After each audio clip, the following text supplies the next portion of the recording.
একটি ছোট গ্রামে বাস করত অয়ন। সে গরিব হলেও তার মন ছিল সোনার মতো। আমার নিজের কিছু না থাকলেও অন্যকে সাহায্য করতে পারলে ভালো লাগে। একদিন অয়ন দেখে এক বৃদ্ধ লোক রাস্তায় পড়ে গেছে। চাচা, আপনি ঠিক আছেন? অনেক অনেক ধন্যবাদ বাবা তোনাকে।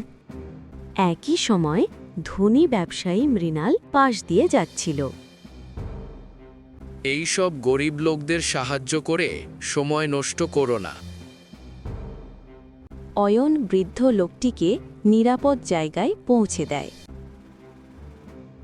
তুমি যা করলে সেটা একদিন ফিরবে, কিন্তু তুমি বুঝতেও পারবে না। আমি তো শুধু আমার দায়িত্ব করেছি। কয়েকদিন পর মৃণালের ব্যবসায় বড় সমস্যা শুরু হয়।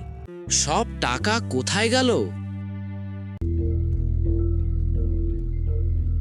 অয়ন তখনও সাধারণ জীবন কাটাচ্ছিল। একদিন অয়ন শহরে কাজ খুঁজতে যায়। সে হঠাৎ একটা বড় কোম্পানিতে চাকরির সুযোগ পায়। অয়ন জানতে পারে কোম্পানির মালিক সেই বৃদ্ধ লোক। আমি তোমার সাহায্য ভুলিনি। আপনি? অয়ন এখন বড় পজিশনে।